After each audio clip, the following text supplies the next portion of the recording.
This is Fusebox number 106. Fishing with Dynamite.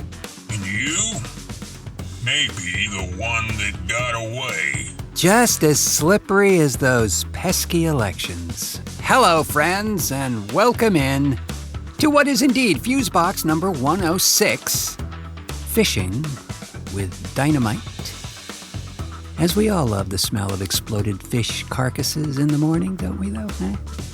I'm your neither fishing nor cutting bait host, Mark Rose, and thanks for pushing play on this edition of Fusebox. We do so appreciate you sharing a bit of your valuable time with us here. And over there, reeling in the recalcitrant audio waves is the maestro of meters himself, Milt Keynes.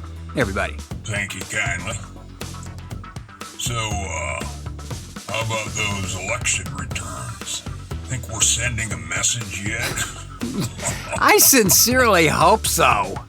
I mean, and really, for those in other parts of the globe, friends, the U.S.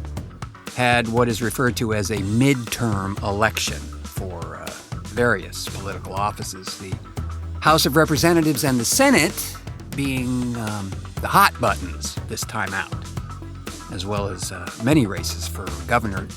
The fine state of Oregon, for which this humble program originates, re-elected Kate Brown as our governor. And as I am sure you can figure out, a midterm refers to the middle of the term for the sitting president, as he has a little less than 2 years remaining in his life.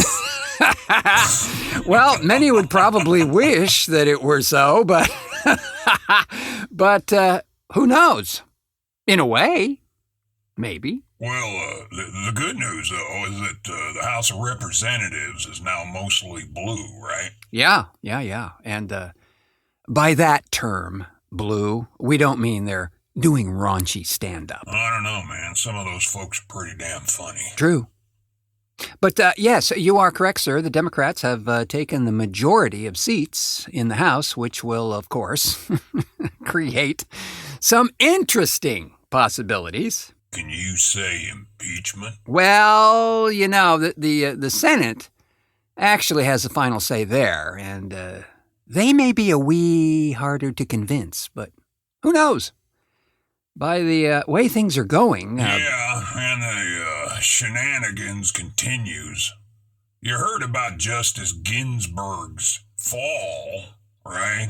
Yeah. The Honorable Ruth Bader Ginsburg, who sits on the Supreme Court, evidently took a fall in her office the other day and fractured a couple of ribs, which is most unfortunate.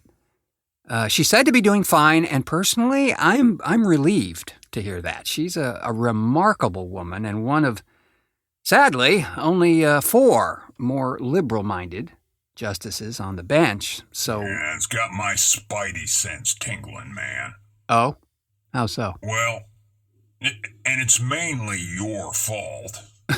Thank you. No, I mean, you got me hooked on that Netflix show called House of Cards. Oh, yeah, so you did finally watch it. Oh, man, I binged the fuck out of that one. I mean, it was way too on the nose to resist, you know what I mean? Well, I thought you might find it interesting.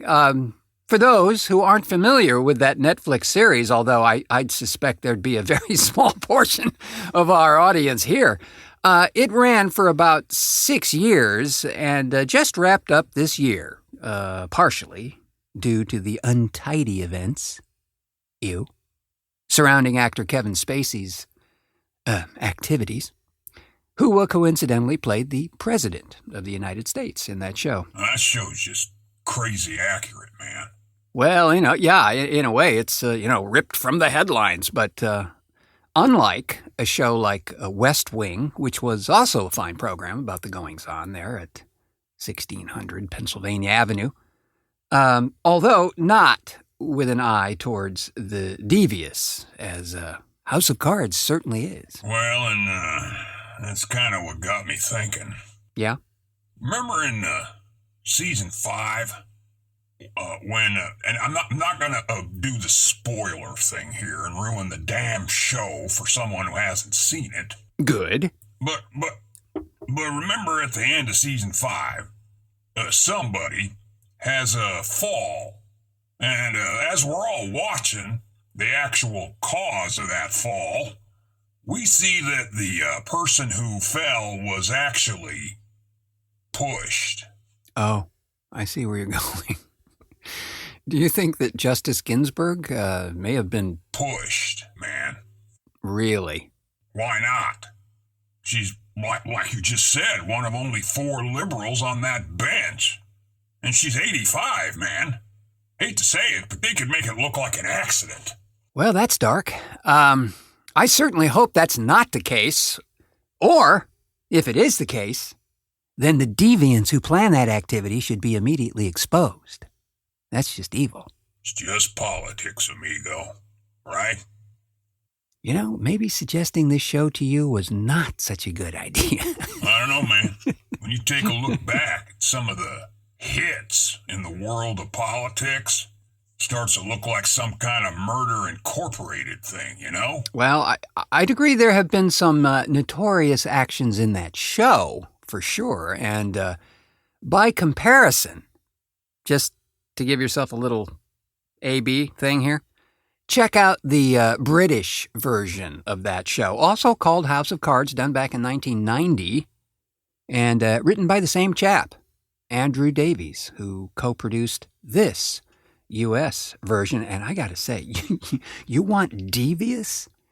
The U.K. version is actually, by far, more steeped in corruption and evil deeds. I mean, I swear, there were times that my jaw hit the floor watching that one. Well, it's only because it's not wired on right. I keep telling you to use that high-tension twine. Works way better than dental floss. Yeah. Let's take a short recess, shall we? Saw what you did there. Excellent. A short recess, and when we return, more fun and frolicking shall ensue. We've locked Senator Bob Fusky inside this hotel minibar, packed with C4 charges. But it's to prove a point. You lousy I hit you, I got you. Oh no.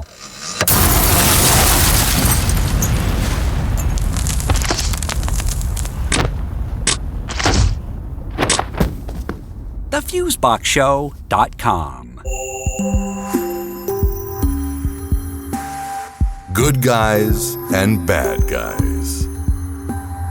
Who wears the black hat and who the white? Is evil so easy to recognize? Can you see inside the shadow of a man's eyes who he really is? Is one man's enemy another man's hero? We fight with such conviction these comic book villains who don't really exist.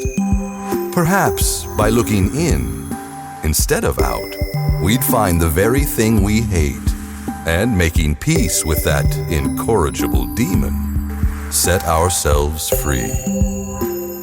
The longed-for hope of humanity, realized in an instant of unqualified reflection.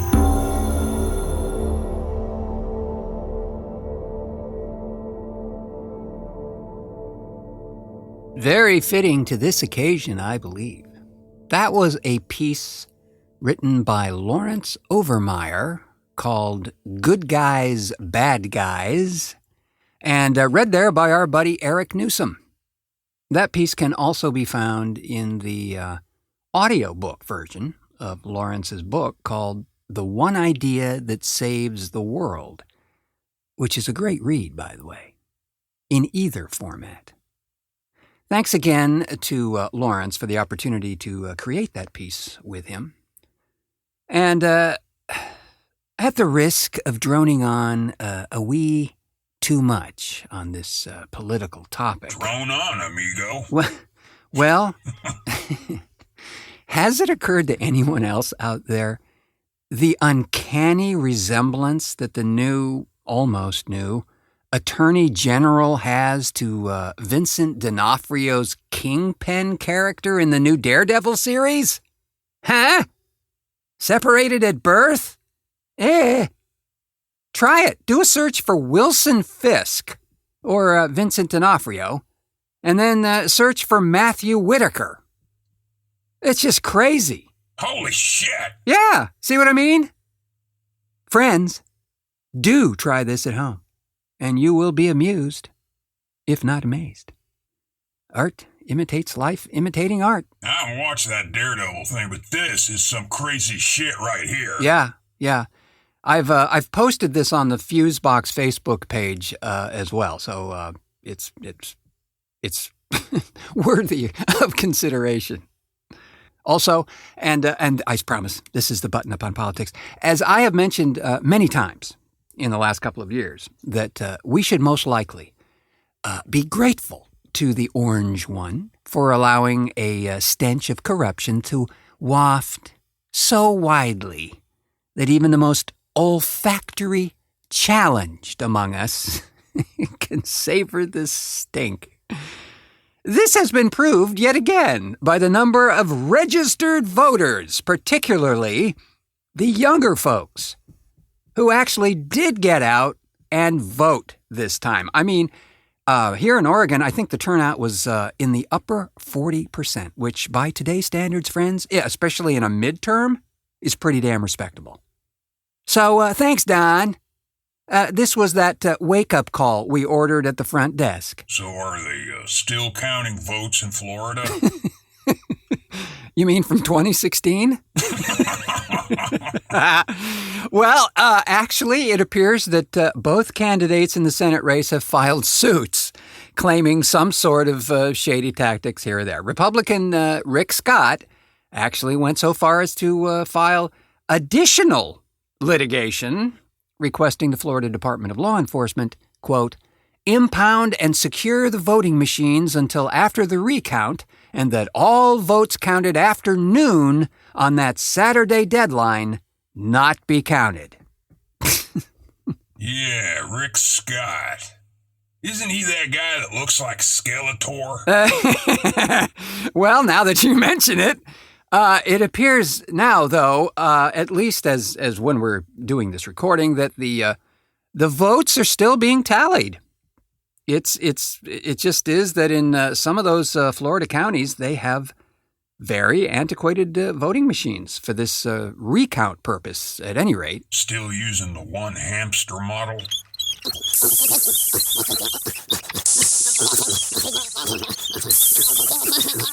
It's very possible, Mr. Keynes. I know many of the counties have upgraded to the 3-pangolin power drive model.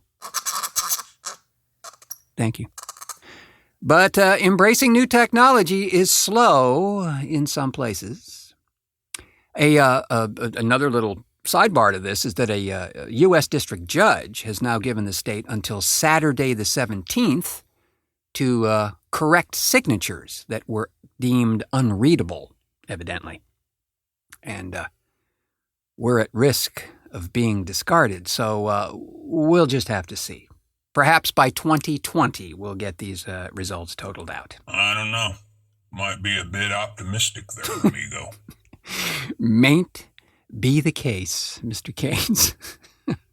When I was much younger, I was almost embarrassed writing comics because I felt, gee, there are other people building bridges and doing things that matter. But as I grew older, I realized how important entertainment is to people. They need it, and they love it if it's well done. And speaking of spidey sense tingling, on a rather somber note, we lost one of comicdom's trailblazers a few days back. Stan the Man Lee has moved on to the next exciting issue in his timeline. He was 95 and just as damn feisty as ever. He and the rest of the icons at Marvel back in those early days, they really did created some of the most iconic characters ever produced. And as we all know, the MCU, Marvel Comics Universe there, is a pretty successful franchise of films these days, with the pipeline apparently filled with potential sequels and such as that. For me, though, I got to say, reading about some teenage kid bitten by a radioactive spider, then getting all these cool abilities, was on one level really engaging. But to have the kid surrounded with day-to-day real-life problems and awkward situations that we all experience, that was the real selling point. It made his larger-than-life and, well, frankly, improbable situation much more real and believable. And Stanley and his allies there created a kind of character that had not really existed before. A comic character that had an understanding of consequences and responsibilities. That was kind of new. Yeah, I wasn't into the comic thing, really. Too busy with the homemade Dynamite? Maybe. Seen a couple of those movies, though. Liked one or two a whole lot. Thought Deadpool was kind of a hoot. Yeah, indeed it was. So Stan Lee in recent times had definitely his share of challenges, from suing his ex-business partner and his development group POW to getting a restraining order against the guy who was handling his estate and other business-related things. His wife Joan had passed away in July of 2017, and you know what? They were together 69 years. Can you imagine that? Whoa, really? Yeah. I tell you, the guy was a force of nature, and if you've ever seen interviews with him, he's always running around at the speed of light, even in his 90s. I mean, he never stopped. I understand that he had an office on Santa Monica Boulevard down there, and like clockwork, every day, he'd be there at 9 a.m. and leave promptly at 5:30 because to him, retiring meant finally getting to do the stuff you always wanted to do. For Stan, though, he was already doing that. So why stop? Well, you gotta respect that. You know what? We should all be so fortunate, I think. Yeah, I'd love to just quit all this crap and do what I've always wanted. Really? And what pray tell would that be, Mr. Keynes? Farming. Farming? Yeah. I've always had a dream of setting up a stripper's farm. Wait. You're gonna farm strippers? Okay, how... Oh, man, I've researched the idea for years. No, I've got a parcel of land in mind, out there near Bend. I mean, this is a rural activity? Oh, hell yeah. I mean, there's a lot of tech involved in this thing. I mean, you gotta get the soil just right, It's gotta be all organic, and then a certain kind of lighting grid, And you have to have just a great sound system. And poles. Now cut that out! Meh. Ugh. This is where I use my extraordinary skill. No. Ew. Bleh. Meh. Hi, Timmy. Say, why so glum, pal? Oh, hi, Uncle Carl. Gee whiz. What's a guy gotta do to find cool merchandise these days, anyway?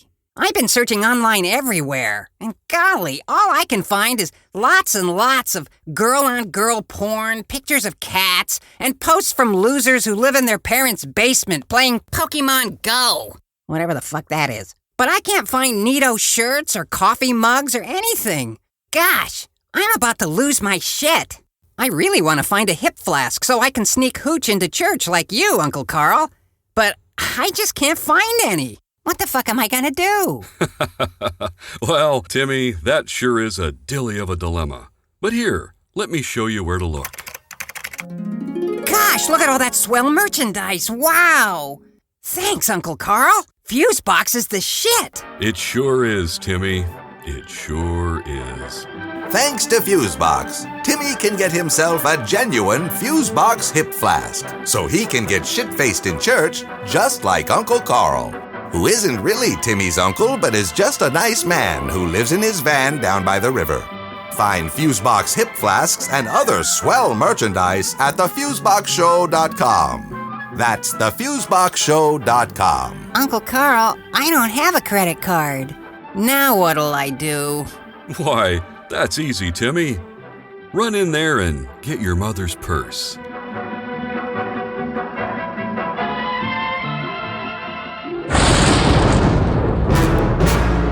Don't be that guy.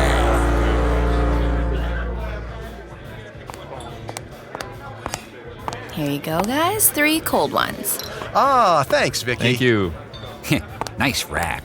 Jeez, Carl. That hits the spot. That's what she said. Oh, yeah. That's good. I love a creamy head. That's what she said. Yeah, I see what you did there. Man, it's good to get out. It's been a while. That's what she said. Carl. Hey, I dig this place. Looks like quite the hot spot. That's what she said. Okay, Carl. Okay, good one. So, Greg, how are Denise and the kids? The twins start kindergarten this year, don't they? That's what she said. What? They're good, Danny. Everyone's good. And yeah, kindergarten. Man, time flies, right?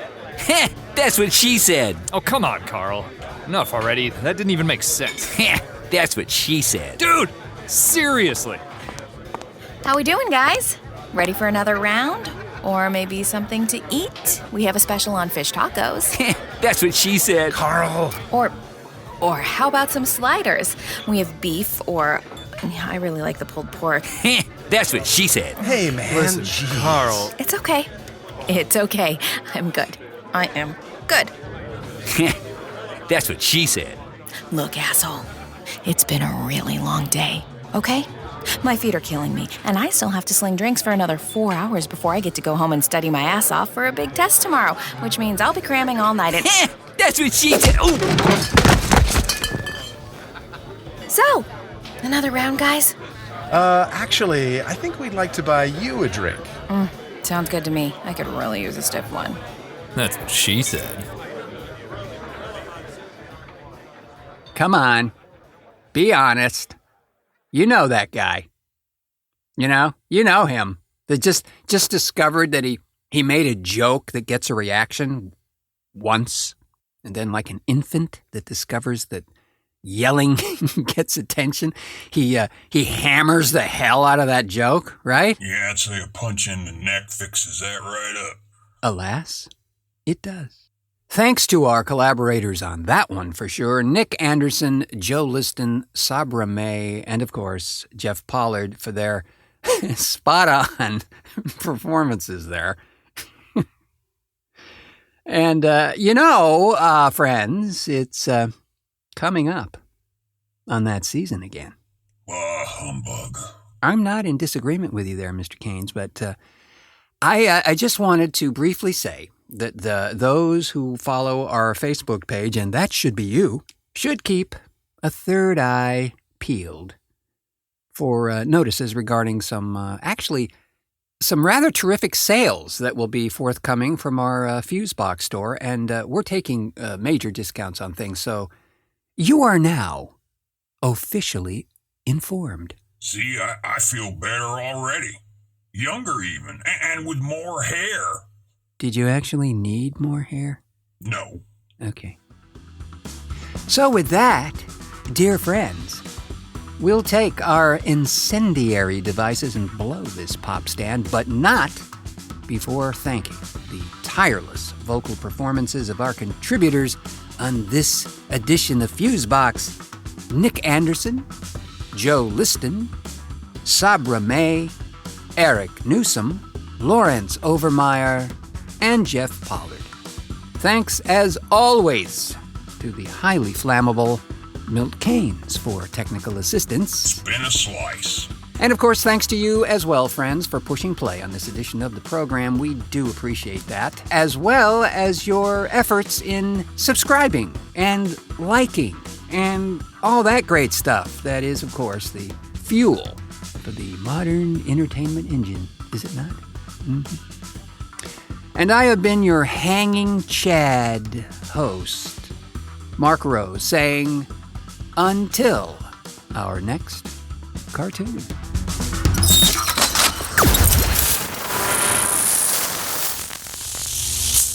Fuse.